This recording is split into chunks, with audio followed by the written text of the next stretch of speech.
What's up, cucks? It's time once again for the haters' weekly Wednesday night review of AEW, motherfuckers, the bread and butter of this channel, talking about AEW, aka the show of cucks. All right, let's get started. The show starts up with Jericho coming out and doing his little celebration thing that he advertised last week. Keeping in mind that today will be Jericho versus, what's-his-face, Scorpio Sky for the AEW title, you know. I wonder how that's going to go. I wonder if Scorpio Sky will become the AEW champion. I don't know. We'll see, motherfuckers. So anyways, the celebration starts. Jericho comes out. There's a bunch of goofy shit outside, like dinosaurs and stuff like that. But it's neat. I did enjoy that. It was like over the top, just like Jericho's kind of over the top. So that was kind of nice. Virgil's in the ring under his Soulman Jones persona, motherfuckers. So they introduced him as Soulman Jones, right? Or sorry, Soul Train Jones on the screen, and right under it is his Twitter, which is like Real Virgil. So way to like keep the kayfabe, motherfuckers. You know, the whole point is that he's supposed to be this guy called Soul Train Jones, and that like the joke is that he's actually Virgil. So they shouldn't have put his Twitter there. But anyways, they did. He introduces Jericho. Jericho comes out. Next, the Inner Circle comes out. Sammy Guevara and Out and Proud come out. And they present gifts to Jericho. Sammy Guevara presents him a cutout of Sammy and Jericho hugging. And they hug in the ring to, so they look like the cutout, I guess. That was whatever. Then Out and Proud, here's where the problem started, motherfuckers. Then Out and Proud give him like a basket of gifts. And the entire point of this was just to say that Out and Proud are Hispanics. And that unlike Jericho, who's a white guy, they do Hispanic things. So Jericho, drinks the bubbly, which by the way, they're selling now in real life. There's like a website apparently that you can buy the champagne, which I think is a brilliant marketing ploy because it's kind of like that broad from YouTube who sold her bathwater and it sold out in like 30 minutes because neckbeards wanted to buy her bathwater, right? This is the same thing. Jericho is basically selling his variant of the bathwater, and I'm sure it'll sell out within 10 minutes because some guy who thinks it's funny that I'm drinking a champagne that Jericho made. Aren't I ironic and cool? No, you're not. You're a fucking loser. So, but good for Jericho because he's gonna make some money off of this. I really think that AEW has no finger in this whatsoever. You know what I mean? Like, I think Jericho probably just told them, I'm selling champagne, and there's nothing you can do about it. They were probably like, oh, but can we get a percentage? He's like, no, I don't give a fuck. I am AEW. I'm the reason why people even tune into this garbage. So anyways, that happened, and Out and Proud gave him a 40 of some type of alcohol. It was in a bag. That's a 40 ounce for all you nerds out there. You know what I'm saying? Then they gave him some pair of flip-flops, or chacletas, as they say in Spanish, and they pretty much said that, oh, like Spanish mothers, and by Spanish I think he means Hispanic mothers, not Spanish. It's not the same thing, retard. So he's like, Spanish mothers know all about this, right? Because, you know, they beat their children with flip-flops, I guess. But guess what, motherfuckers? This is not unique to the Hispanic community. This is something that a lot of people do when they beat their kids. So anyways, I'm just saying, I've never been beaten myself, as you probably can tell, but I know that it's a thing, especially in my neck of the woods, motherfuckers. So anyways, then what's his name? Not Jericho. Jack Swagger comes out, and he has a goat with him, which is the point is that Jericho is the goat, so now he gets this goat called the Jerick Goat or something like that, right? Problem with this is that the goat has an animal trainer behind it, and the goat has absolutely zero interest in going out in front of all these neckbeards, right? I can only assume that the goat is not a virgin and just sees all these virgins probably thirsty. So it's like, I'm not going out there, man. Also, it smells like shit because all these neckbeards probably don't bathe. You know what I'm saying? So that was a complete bust right there. Then they have this big gift in the ring that they reveal, and it's Jericho's dad. And Jericho's dad, who played for the Rangers back in the day, pretty much says, they're in Chicago. So he's like, oh, Chicago sucks ass, and the Blackhawks or whatever are a bunch of wimps. So nobody liked that. That was a nice little touch, I thought, just to tell them they suck. And then Justin Roberts comes in to read like a thank you letter that AEW apparently made or wrote for Jericho. And he starts reading it. And the whole thing about him reading it is that like at some point Jericho's like, where are you from, kid? And he's like, I'm from like right here in Chicago, basically, right? And he's like, I graduated from like douchebag Beard High School. And then Jericho's like, douchebag Beard High School sucks, which was also a nice little touch, motherfuckers. Then they decided to beat up Justin Roberts for basically no reason other than like Jericho didn't like the way he said he read the letter, I guess. And then like what are they called? Not ICU. They might as well be called ICU. SCU come out dressed as like band members from the band that apparently was there that nobody saw, and they make the save. Now the question here is this: why are they dressed like the band? You know, this would work if the band was in the ring or something, and they use this distraction and this like hiding to attack Jericho unknowingly, you know what I mean? But all they did was run in. So they could have just run in from the back wearing normal clothes. They didn't have to dress like a band, like assholes. So they attacked Jericho because he's beating up Justin Roberts. Now, why the hell do they care if he's beating up Justin Roberts? And why are they so upset at him, you know? Anyways, I mean, I guess he attacked him, but whatever. That's what Jericho does, motherfuckers. Just deal with it, pin this bitch. Then at a certain point, what's it called? There was a fan. They had a sign. It said, "Shut up, Jericho. Your singing is better than your talking." Which, if this fan was not a complete idiot, he or she would know that that's not an insult. That's a compliment. That's basically saying you sing very well, Jericho. And Jericho, I think in reality, he just wants to be a rock star. Just like Fozzy, hasn't reached the levels where he can just be a rock star, I guess. So that's the thing. It's like that would be a great compliment for Jericho. And anyways, yeah, the highlights of this, where I guess were SCU coming out and attacking them. This was really dumb. It reminded me of like a much worse version of what's it called? If you remember when Billy and Chuck get married on like SmackDown or something, and Eric Bischoff came in and attacked them. He was dressed as like the priest, and 3 Minute Warning came out, and that was great. It was a legit moment because Eric Bischoff was dressed as a priest. He had like the face mask thing that they wear in movies where you really can't tell who it is. And he had like a fake voice. It was fantastic. This was just dumb. They probably just thought, oh, isn't this great? Isn't it awesome if these guys dress up like the band? No one can predict that. Fucking stupid shit. Anyways, so that was that. Decent opener. Nothing to kill yourself over. Next up, we have Best Friends, motherfuckers, versus the Lucha Brothers. The Lucha Brothers attacked them from behind before the match starts because apparently on AEW Dark, Trent beat Pentagon. The match goes on. Orange Cassidy's dressed as a turkey, which is normally I would say this is fine because it's Thanksgiving time. So okay, just as a turkey if you want. Problem with this, of course, is that if this happened in WWE, everyone will be like, "Oh, what a bunch of childish shit! Vince is out of touch. He thinks we want to see people dressed like turkeys." And then when it happens in AEW, they lose their minds, right? The crowd was really into Jericho tonight, and I did not like that one bit because they were just cheering things that don't need to be cheered. Like they're cheering things like anything Jericho says, they cheer. They started a chant saying bubbly, bubbly, and I'm just like, dude, do you even think about what you're saying? You complete idiots. So anyways, the match ends when Trent Beretta hits the crunchy on Phoenix. Now that means that he has defeated both Rey Fenix and he has defeated fucking Pentagon. So there's that. Somehow, despite all this, in the rankings, apparently, the Lucha Brothers are number one. Despite them losing consistently, they are number one. It is what it is. I guess they only lost to the champions pretty much, and they think they lost to like Private Party or someone like that. So that's whatever. Like I totally get that. That's fine. But yeah, they both just lost to Trent Beretta, who's a jobber. So there you have it, fuckers. Next, we have B. Priestley. I'm not sure if it's Bea or B. I think it's B, the way that they pronounce it today. B. Priestley and Emi Sakura versus Hikaru Shida and some other jobber who I don't think we've seen before. Now, here's the problem with this. Immediately, when they started the women's division in AEW, and they had like 3 Japanese broads, Riho, Emi Sakura, and Hikaru Shida, I automatically assumed, motherfuckers, that they had these 3 broads there just until they could start bolstering up their ranks, right? Just 3 jobbers, basically. Like, they have no characters. The only one with character is Emi Sakura, and her gimmick is that she likes Freddie Mercury, so that's fucking insane. But anyways, it turns out that these are the 3 most important women because Riho's champion. She didn't appear tonight, but she's champion.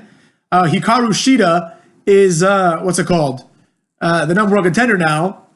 And what's her face? Emi Sakura just challenged for the title at the pay-per-view, I think, I think it was. I don't remember when, but she challenged for the title. So I don't like that at all. And also, like, B Priestley comes out every time and never wins, except for today when she and Emi Sakura defeated Hikaru Shida and the Jobber Girl. Now, if anyone knows anything about women's wrestling in AEW, you know, of course, that virtually every women's match either ends with Britt Baker doing her submission or it ends with a roll-up. And since Britt Baker was not in this match, fucks, it ended with a roll-up. So that was a complete waste of my time. To be fair, I skipped part of it. I didn't actually, but I just wasn't paying attention too much.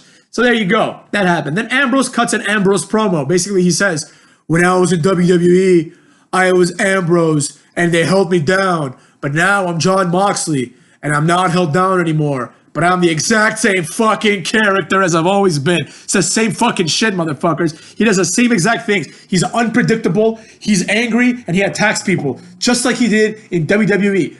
Someone in one of my videos said, oh, they're similar, but they're not exactly the same. You know, and I'm like, they're exactly the same. And then this other guy, somewhere else, maybe in one of my videos or maybe somewhere else, he said like, oh, like, what are you talking about?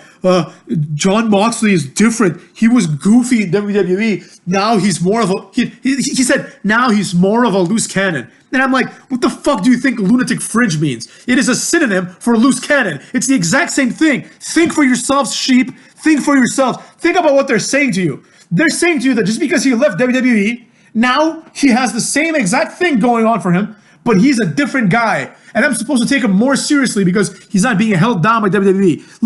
Why don't we spin it this way?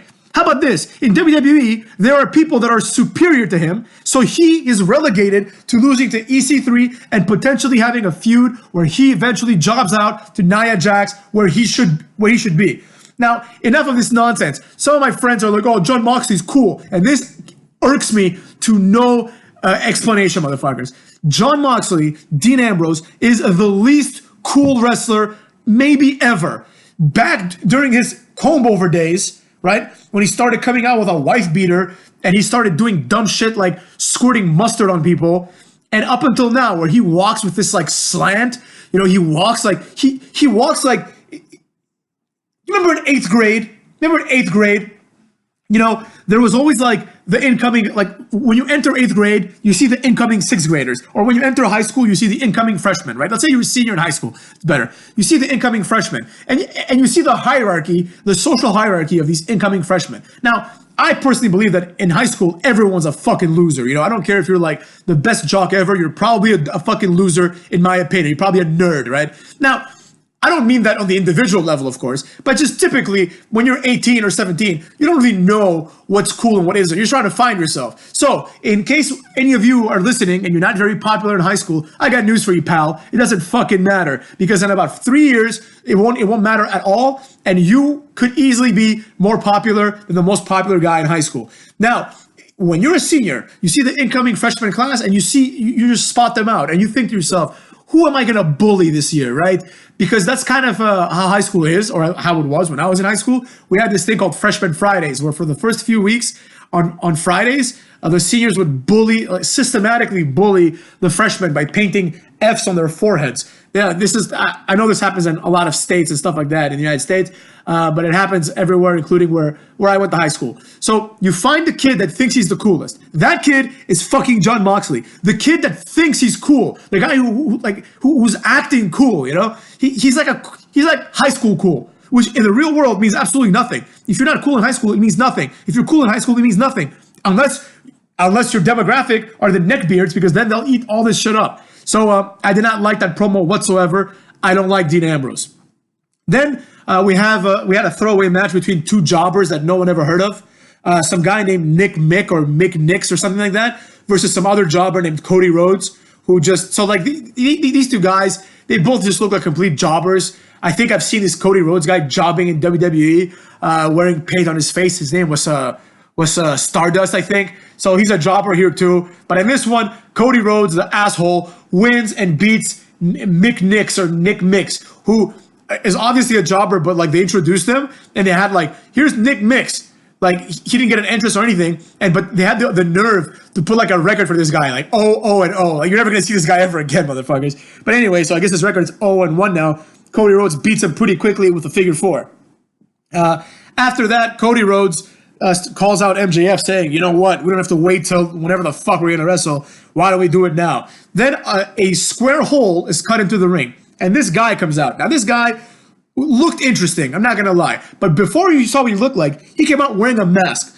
I don't understand this obsession that AEW has with fake mystery. Like, if this guy wore a mask or didn't wear a mask, the same exact thing would happen. Because when you wear a mask, you're like, oh, who could it be? Maybe it's John Cena, motherfuckers. Except John Cena is about 7 times the size of this guy, but you know what I mean, right? It could be anybody with a mask. Then he takes the mask off, and you don't know who the fuck this guy is. And then Excalibur or whatever is like, oh, it's the Blade. And in my head, I'm like, what, the Blaine? Who the hell's the Blaine? Or the Blame? I couldn't understand what he was saying. The Blade? Because that's the dumbest name ever. And then JR's like, who? Who the fuck is the Blade? Basically, right? And he's like, oh my God, it's the Blade. The Blade comes in the ring, takes his mask off. Cody Rhodes is looking right at him. He takes the mask off. Cody Rhodes is like, what the fuck? And then the Blade attacks him and just knocks him down. Right? He just, like, Cody Rhodes was supposed to be this big deal, just gets knocked down by the Blade. Right? But I liked the Blade's look because he was this dude, he was jacked. He like a smaller guy, but he was jacked. But he had a nice little cul-de-sac haircut, motherfuckers. So he's obviously a dude that's been balding significantly, but he didn't shave his entire head, you know, which I think lends itself well if your character is that of a dude who's like a roughneck, like a type of guy that just beats people up, you know, which is kind of where I think this is going. Then after the Blade attacks and downs Cody Rhodes, another guy comes out called the Butcher. So now we have the Butcher and the Blade, motherfuckers. The Butcher, this guy was fucking weird. He was bigger. He looked old as shit. He's probably like in his 30s, right? But he just looked like an old man because he was wearing a monocle. He had the same cul-de-sac haircut, and he had a fucking Salvador Dali mustache. You know what I'm saying? And tattoos. So I will say, I'm a little split on this. I personally dug the look. I'm not gonna lie. He looked like one of those oil tycoons from like the 70s and the 80s and even the 60s. You know what I'm talking about? Like the kind of guys that are just big dudes. Like like gentlemanly types that are big dudes that will beat your ass, and they're also like rich, like a southern gentleman almost, right? Except he was exaggerated because he was wearing a fucking monocle. All you got to do now is give this asshole an ascot and a fucking top hat, and you have the most annoying thing ever on TV. But anyways, then they do their double team move on Cody, which is a suplex into like the end of Heartache. Basically, it's like a move that Roderick Strong does by himself. These guys do as a double team move. It is what it is. Fuck it, right? So that was that. And then before the segment ends, from the ring comes out Allie, who's now the Bunny, right? So Excalibur is like, we have the Blade, the Butcher, and the Bunny. And right before Allie came out, JR is like, we haven't seen these guys in AEW, have we? I don't think we have. And then Excalibur is like, no, we haven't, not in AEW, right? So JR doesn't even know who the fuck these guys are. And somehow Excalibur knows, like, oh my God, it's the Blade. And like JR's reaction was that of every person that ever watched this. They were like, who the fuck are these guys, man? These guys are like, who are they? They might even be, I don't know. Obviously, it's too early to say if they're good or not, but it's not too early to ask, who the fuck are these jabrones? So anyways, that was kind of stupid, in my opinion. And then, like this would have been a good way to debut, like, Out and Proud when they debuted with masks. They didn't need masks either, but fine. You know, like, they can wear masks because they're recognizable. Like, you've seen them in TNA, or like you've heard of them at least, right? Whereas these guys, Blade and Butcher, I've never even heard of these guys. You know, like, sometimes you hear of a wrestler and you don't know what they look like or who they are, but some nerd beard just mentions them. Nobody knows who the Blade and the Butcher are. I don't think anybody, like, honestly, like, where the fuck did they find these guys? Anyways, during the very short match that Cody had with the Jobber, Excalibur was like, well, a lot of people are saying that, why is Cody Rhodes ranked, right? And JR, like, pretty much says, oh, those people are in the minority, right? Like, they're overthinking it. And I'm like, all right, I understand what JR is trying to do. He's trying to pretty much take the spotlight off of, like, what Excalibur just acknowledged, which he shouldn't be acknowledging, right? Because it is a plot hole in the storytelling. And the explanation Excalibur gives is, well, he's like, even teams that aren't there, like, that aren't up for championship contention are ranked. And I'm like, yeah, because they're ranked for other reasons, retard. You have no other reasons in AEW. There is, the only reason to rank someone is to see if they will get a title shot, right? If Cody Rhodes shouldn't be ranked in the men's thing, the same way that women shouldn't be ranked in the men's thing, or that men shouldn't be ranked in the women's thing. Do you understand what I'm saying? Because he is exempt from challenging it. The plot hole exists in the fact that obviously he's being ranked because they want to keep record of his wins and losses. So inevitably, when they rescind on Cody's promise to never challenge again, they have something to like back it up. And go, oh, well, Cody has like a 7-0 win streak, motherfuckers. So, it's time for him to get a title shot, even though he said he wouldn't, or some bullshit like that. You understand what I'm saying? That's what's happening. And JR understands this because it's obvious. It's obvious what the fuck they're doing. So this minority of people that JR said are overthinking it are not overthinking it at all. They're the ones who understand what's going on. They're like, oh my God, like this is a complete lie to our face. Yet like they don't even try to hide the lie. They just keep ranking these motherfuckers. So anyways, that happened. It was all right. Then we had Kenny Omega versus Pac, which they tried to put over as like a main event level match, which maybe it is, but JR just said like these are two of the best wrestlers in the world. And I'm like, man, not everyone in AEW can be called the best wrestlers in the world. Why don't we call it like it is? This is one guy who was good in Japan versus a WrestleMania pre-show opener guy. That's who lost to Enzo Amore. That's just call it like it is. Don't tell me that Pac is one of the best in the world. He might be like one of the best athletes in wrestling. That actually might be true because he's very athletic, but as far as like kayfabe goes and as far as like actual logic goes, he's not one of the best. Because if he were one of the best, he wouldn't be a jobber in WWE. They would recognize that he's awesome and they would push him, right? He's on the same level as the Buddy Murphys and the Alis and the Cedric Alexander. He's that level. He's not like anything special. So anyways, it is what it is. I decided though, during this match, to actually take account of how many taunts Kenny Omega will do. Because I always talk about how Kenny Omega does a lot of taunts. And this match was relatively short. I mean, it wasn't super short, but it was relatively short. So here are the taunts that he did. First, he does a get up taunt. Where he like waves his arms like, get up, dog, like that kind of shit. Then he does another taunt after the Kotaro Crusher. Then he motions to the crowd.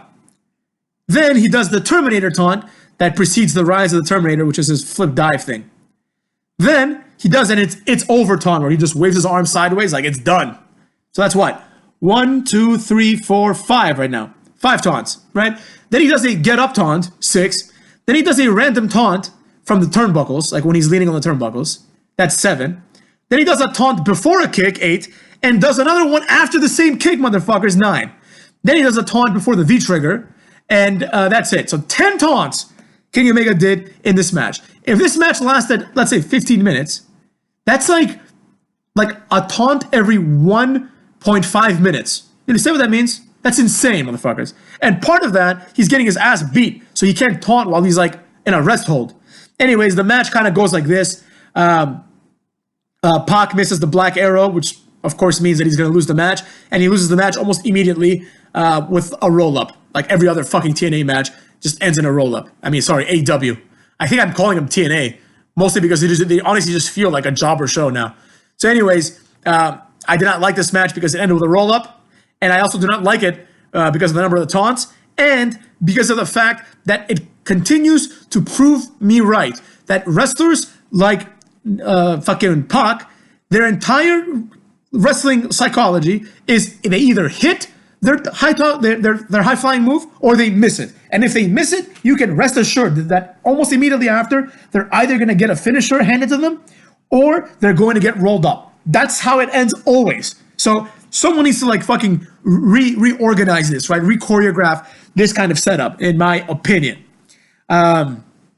This was presented as a big deal because Kenny Omega is only the second guy to pin Pac. So I guess that is kind of a big deal.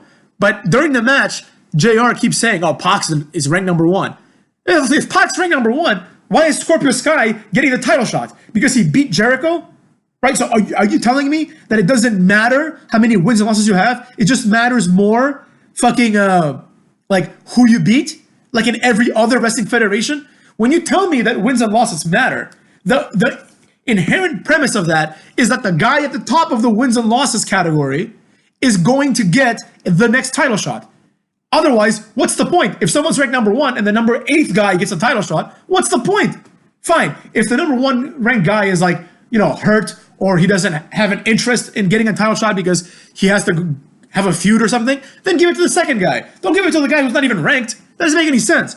And furthermore, this whole ranking thing is stupid because, as we just said a minute ago, they keep ranking CodyRhodes, and Excalibur is like, well, in sports, even people that aren't in the championship get ranked. First of all, that's not really true. Like, it's true, for example, in a league system, it's true up until the playoffs, right? Once we've determined who is and is not in contention for the championship, right? We do not rank the rest of them. It's done. That's it. You go to the playoffs. The ones that didn't make the playoffs, you go to next year. And furthermore, in a lot of American sports, like definitely NBA and NFL, I'm not sure about the other ones, to be honest, but in those two sports, the more you suck ass, right, the higher your percentage to get a good draft choice is, right? So the ranking has another reason to it.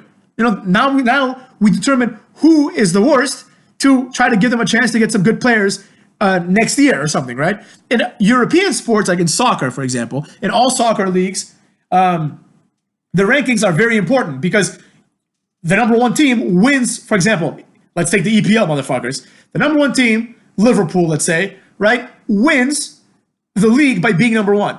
The number 2 and number 3 and number 4 team get to go to the Champions League, motherfuckers, which is more prestigious than the EPL. Then a few teams after that get to go to the Europa League, which is like the B leagues, if you will, right? And then at the very bottom of the table, the last 2 or 3 teams get relegated to a different league altogether. So there is a reason to keep ranking them, even if they're not in the championship. Are you going to relegate CodyRhodes to the women's division or something? No, motherfuckers. Then don't rank him at all. So anyways, what else we got next? Oh, that's right. We have the MJF versus Adam Page match for the $45,000 ring that will be given out every year, cheapening this match entirely, in my opinion. It would have been better if they didn't announce that it's going to be done every year. Just did it today, and then after that, next year, you know, they can be like, it's time again for this, like, for the, you know, Diamond Dozen, whatever the fuck it was called, Dynamite Dozen thing. So MJF and Wardlow come out to boos. I like the fact that they're getting booed. They're heels, they should get booed. A lot of people like MJF, and I'm starting to like him too, only because he got booed, honestly, because I'm like, all right, this guy's an effective heel. Like, people boo him. So, I mean, you know, he's an effective heel under normal circumstances, but with an AEW crowd, you never know what they're going to boo and cheer. I mean, they cheer Orange Cassidy, so what can you say to that, motherfuckers? So anyways, MJF and Wardlow come out, and as they're coming out, there's like a little promo. You know those little promos, those backstage promos that happen when someone's making their entrance? And MJF is like, I'm better than you, Adam Page. You're an inbred hick from Virginia, or West Virginia, where the fuck he's from. And then after that, Adam Page comes out, and he has his own little backstage promo, which was taped before, obviously, right? It wasn't taped live. And in his backstage promo, he addresses directly what MJF said in his backstage promo. Now, the implication of these backstage promos are that the first time these are being seen by anyone other than the production crew are right now. So how the fuck did Adam Page see the promo beforehand? You know, it's these little things that piss me off, and I'm like, you don't even think these things through. So anyways, the match starts, it goes on. The match concludes with Adam Page hitting the buckshot lariat and MJF selling it and then rolling to the side like 7 times, so he's close to the ropes. Adam Page pins him. Wardlow puts MJF's foot on the rope and alerts the referee of this, and the referee stops the count. At this point, the dumbest thing maybe ever in wrestling happens. Adam Page puts his head through the top and middle rope and like grabs Wardlow. He just grabs him. He doesn't hit him, he just grabs him. He's in a position where he's bent over and grabs a much larger man. Like, he can't do anything to him from that position. What is he going to do? Shake him up a little bit? So he grabs him and Wardlow just punches him in the face. The most logical and instinctual of reactions. He gets grabbed and he punches him in the face. And fucking Adam Page didn't even consider this possibility. Kayfabe-wise, he should know. What am I doing? If I grab this guy, he can just punch me in the face. He has a free arm. So he punches him in the face. Adam Page is like staggered by this, and MJF hits him with the crossroads. The crossroads look like shit. It almost makes me appreciate CodyRhodes a little bit. The crossroads looked horrible, and JR called it a double cross. Now, I don't know if that's the new name of the move. If it's not, it should be, because it's a great name, considering his character. But JR also points out that it's one of the ugliest double crosses he's ever seen. The move. He's talking about the move, motherfuckers. So then DDP comes out, because DDP is going to give the ring to MJF. MJF disrespects him. DDP says, you don't want to get your ass kicked by a 63-year-old man. Wardlow goes face-to-face with DDP. They kind of brawl a little bit. before people come and break it up. DDP looked fantastic for 63, obviously. And then he also moves fantastic. DDP Yoga is fucking tight, apparently, because he is moving around. Like, he didn't stagger. He didn't feel old. You know what I mean? He did not feel old. Let me Google how old what are they called? The Rock and Roll Express? Rock and Roll Express. Let's see how old those fuckers are. Just as a comparison point, you know what I mean? Let's look at Ricky Morton. 63. Ricky Morton is 63. He looks like he's like 75 compared to Diamond Dallas Page. Gibson is 61. And somehow, DDP just looks younger and better than these guys and moves better than them. Yet they're like the tag team champions in NWA or something. Whatever. It is what it is. Then we go to commercial. Dustin Rhodes comes in the ring, and he's having an interview with this reporter called Jen Decker, who was a hottie, motherfuckers. They should take her and make her AEW champion instead of Riho. She looks good. That's all I care about when it comes to women's wrestling until the women's wrestling becomes good enough for me to watch. I cannot tolerate another Riho match where there's like 7 botches and then a roll-up finish. Nor can I tolerate a Becky Lynch match where there's like 7 botches at WrestleMania and then a roll-up finish to end WrestleMania, motherfuckers. The greatest moment in women's wrestling history is a roll-up win. Anyways, it is what it is. So Dustin Rhodes comes out and he's being interviewed by this woman, and he's like, Jack Swagger broke my arm. And I'm like, what the fuck? Why is this an in-ring interview? Just so you can say Jack Swagger broke your arm? Sammy Guevara and Out and Proud come and attack him, right? They have a little brawl. Young Bucks come. They have like a 6-man brawl. The Young Bucks and Dustin Rhodes set up all 3 of the opponents on the turnbuckles, hit like a triple shattered dreams.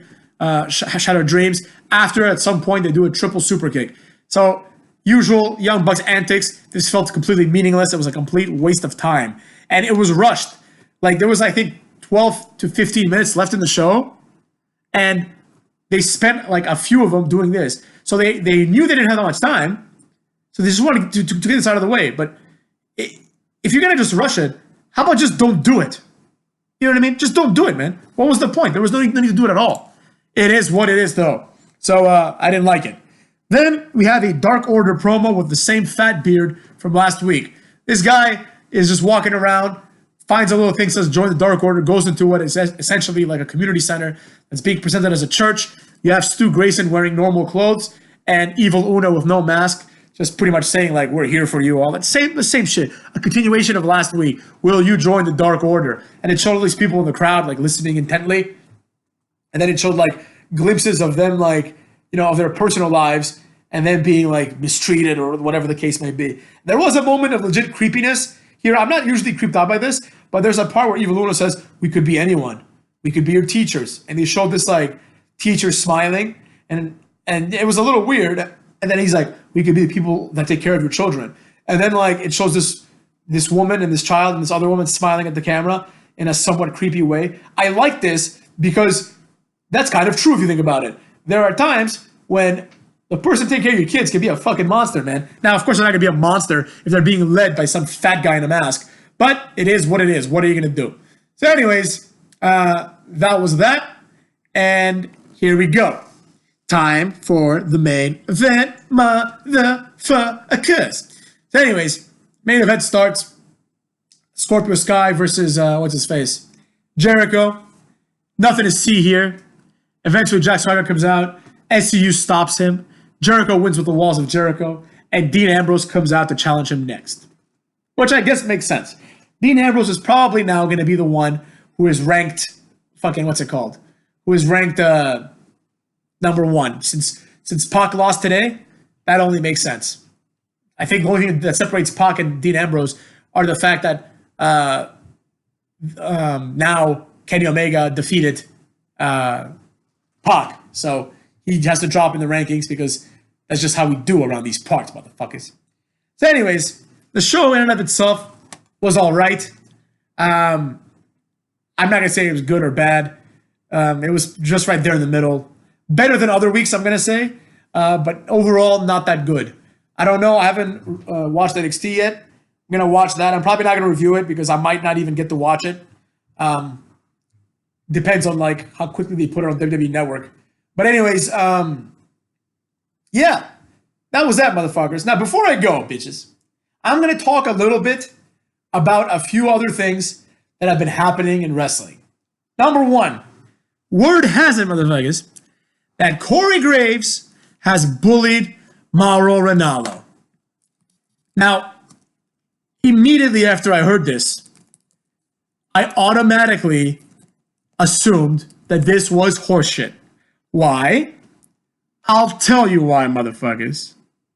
Because Mauro Ranallo just seems to be this guy that always finds himself getting bullied. So when I hear of a perpetual victim getting bullied all the time, at a certain point, he becomes more of a boy who cried wolf scenario fucks. So there you go. Now, Corey Graves apparently said, and I quote the tweet here, just for the record, guys, I know you wouldn't know it, but there's actually a WWE Hall of Famer and a former Ring of Honor champion on commentary. I'd imagine they have a lot to offer. So, the point is, let me tell you this. Mauro Ranallo apparently was talking a lot during NXT. Now, I didn't really notice this, of course I noticed it, but I didn't think it was anything out of the ordinary because Mauro Ranallo always talks a lot. And to his credit, I'm not going to sit here and try to be edgy and pretend that he's not a good commentator. He's a very good commentator because he is good at play-by-play and he's good at being excited. Now, of course, that's not what appeals to me, but I understand his place. Like, he's better than Michael Cole. It goes without saying that he adds more to a show than Michael Cole does. Now, Corey Graves basically said, yo, man, you're talking a little too much, kid. You know, there's other people in commentary. You're not letting them speak. And this has been labeled as bullying. And Frank Shamrock apparently posted a thing saying social media has made too many of you comfortable with disrespecting people and not getting punched in the mouth for it. Oh my God. What the fuck is that shit? Seriously? You know, he's standing up for Mauro Ranallo. Mauro Ranallo's a grown man. He can't even take that little bit of criticism. Like, dude, like, you're talking a little too much today. That's all there is to it. It wasn't disrespect from what I understand. Maybe there's more tweets to it. But to me, it seems like all it is Corey Graves being like, yo, man, I didn't really enjoy what you did. You kind of overshadowed Beth Phoenix and fucking, what's his face, Nigel McGuinness, right? Now, I understand, you know, if you're colleagues, it's not really appropriate to just like talk shit about colleagues. But remember when Mauro Ranallo said something about JBL? Isn't that what happened? Or Mauro Ranallo just like, what did he do? He corrected JBL or something, and then JBL just went off on him. Maybe I'm thinking of that the wrong way. I don't actually remember very well. But if you can't take one criticism, what the fuck, man? We have to worry now that Mauro Ranallo deleted his Twitter account? Who gives a shit? Who gives a fuck? I don't care at all. It is ridiculous, man. Like, they're saying apparently in the same article that he didn't participate in Survivor Series because he blew out his voice. But if it is a result of him being emotionally traumatized by someone criticizing him, they need to fire Mauro Ranallo. It's only a matter of time before this guy loses his mind on national TV or something. Or worse, hurts himself or others. Because if you're someone that's that sensitive, where you can't take a criticism on Twitter from someone, then you have no business being in any kind of profession where you will be criticized by people all the time. Now, I am sick of this, man. They always talk about this, and right here, just as I'm saying it, right here, it says in the last paragraph, or what I think is the last paragraph, it says, hanging over the story is Ronaldo's bipolar diagnosis and reports, which Mauro publicly denies, backstage and on-mic bullying from other announcers caused or exacerbated a depressive episode, which ended his run of SmackDown and led the time off from WWE before he joined NXT. Now, the problem with this is this. Number one, I didn't know this, but apparently Mauro publicly denies this. Good. Don't be a snitch. Number one. Two, the fact that he has bipolar disorder does not give him carte blanche to do whatever the fuck he wants. Now, it's unfortunate. I know some people that have bipolar, and the way that they describe it, it sounds fucking horrific.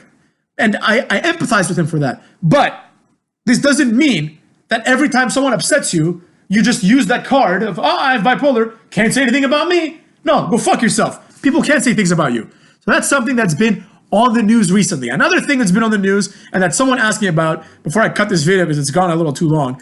Another thing that's been on the news is apparently Vince McMahon is really high up on Keith Lee, as he should be. Keith Lee is awesome. Now, I was watching some video on YouTube, and some guy named Davis, apparently, like, was quoted in this video saying, well, if I was, I'm sure this guy's like a fat beard. He's like, well, if I was a booking WWE, I'd move Keith Lee up and give him one of the main belts. Have him beat Brock Lesnar if you don't want him to beat The Fiend. I think it's believable that Keith Lee could beat Brock Lesnar. Now, here's the problem with that. Of course it's believable. Keith Lee is a big guy. It's definitely believable. I would buy into that. Now, in real life, obviously Brock Lesnar would beat his ass. But it is within the realm of possibility that someone like Keith Lee could beat him. Even in real life, honestly, right? The problem with this is this. He has that one, like, good showing for one weekend, and automatically his name is thrust into have him beat Brock Lesnar. This is insanity, man. How about have him come to Monday Night Raw and start a program with, I don't know, Lashley or someone of that stature, of that level, right? Like a Lashley or like a Rusev, or on SmackDown, like a Baron Corbin even, or maybe someone a little bit better than Baron Corbin. Have him do that, right? Make him an upper mid-carder first. Don't push him directly into the main event. That's insane, man. Like, first of all, people are going to be like, what the fuck is this? Directly to the main event? This would be the equivalent, this would literally be the equivalent of having Rhea Ripley come in and beat The Fiend. It would be like that. Oh, she had a good weekend. Why don't we push her? Why don't we make her the first? You know what's happening, motherfuckers? In the next few years, you know we're going to have a woman who wins the WWE title. It's going to happen. 100%. Oh, I want it to be Rhea Ripley. She beat all the other women. Get the fuck out of here, man. There has to be some sort of logic to these things. That's the problem I have with that. No slide on Keith Lee. Keith Lee's awesome. You know, and Vince McMahon proves once again that he understands wrestling by understanding that Keith Lee, there's money behind this guy, man. Keith Lee is amazing. He's good in the ring. He's charismatic as hell. And he looks the part. And I don't just mean he looks the part by his size, which is also a very important factor. But he looks the part because when he smiles, you get this general goodness, this good-naturedness from his face. Like, you can tell that in real life, he's probably a really nice guy. He's a good dude, I feel like. But then when he does like angry face, it doesn't seem forced. It just seems like he's a pissed off dude. So I like him a lot for all the reasons that I just mentioned. But despite that, pushing him out there and having him beat Brock Lesnar is ridiculous. That's fucking insane, man. Like, he's not Cain Velasquez. Just give him a nice, normal wrestling push. Have him debut at Royal Rumble. Have him be one of the last 5 people. Yeah, if you really want to push him, have him be one of the last 2 people. Tease really hard that it's going to be him.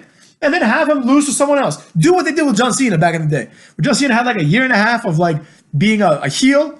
And then eventually he went to WrestleMania and beat Big Show. And then the year after that, he became champion. And then he became John Cena. You know, it's ridiculous. No one thought, oh, let's have this John Cena guy come in and beat Brock Lesnar immediately and become champion. It's stupid. But anyways, motherfuckers, this video has gone on way too long. I should have made these other 2 things a different video, but too late now, fuckers. All right, take care and go fight yourself.